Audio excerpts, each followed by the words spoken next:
Senator Marco Rubio believes that the climate is changing, but he says there's no cause for alarm. Senator Rubio laid out his solutions in a USA Today op-ed this week. Quote, adaptation has been perhaps the most quintessential human trait. Instead of restricting options for our next generation by borrowing against their future, we should choose adaptive solutions. So what do those adaptive solutions actually look like? CBS 4's Jim DeFede asked Senator Rubio about that. Hi, Jim. Hello. So that's a really good question. What are those adaptive solutions? So when we wrote about it, we were wondering, in his op-ed, he cited a 2017 EPA report. So before sitting down with the senator this week, I read the report myself, all 245 pages. And as you will see in our interview, it offers a far less rosy picture than the senator presents. Well, the first thing is that climate has always been changing. Climate is changing now. And there's a lot of debate about the causes and what percentage of it is due to human activity versus something else. I think clearly human activity contributes to it, along with a lot of other factors as well, including the fact that climate's always adjusting. What's not in dispute is the impact that it's having. The rise in sea levels, we see the impact in South Florida. We know that actuarials and insurance companies are starting to account for it. The minute the insurance companies start accounting for it, we better start accounting for it. Meaning no longer giving 30-year mortgages. Well, that hasn't happened yet, but certainly at some point you can see where rates are going to go up in certain areas. We have, by the way, valuable federal properties that are, Mayport, for example, up in Jacksonville's facing it.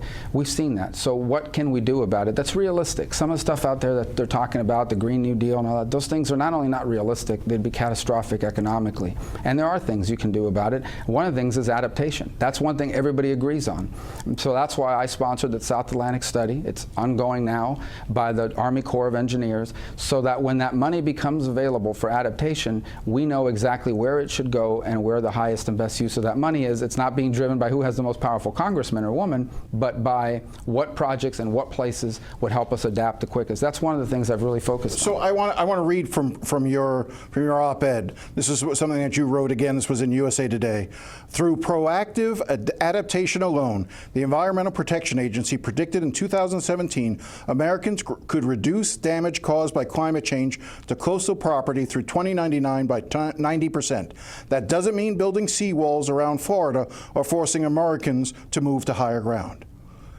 I looked at the report. That's actually what it says.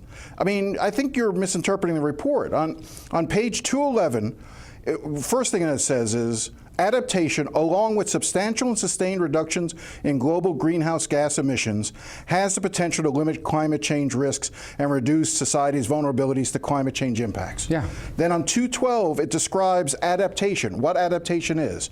Adaptation they define as beach nourishment, property elevation, shoreline armoring, and property abandonment. Property elevation and shoreline armoring is the very thing that you're talking about. It means, building seawalls, raising property up, doesn't it? Yeah, but no, so I support seawall projects. It doesn't mean building a seawall across the entire state of Florida and the entire Atlantic coast. It means in the right areas. Again, going back to the study that I outlined, it is going to tell us where those places are where you need to do it. I don't want people to have this imagery that the entire state of Florida is going to have a seawall from coast all the way around to the Gulf of Mexico, and people are going to lose access.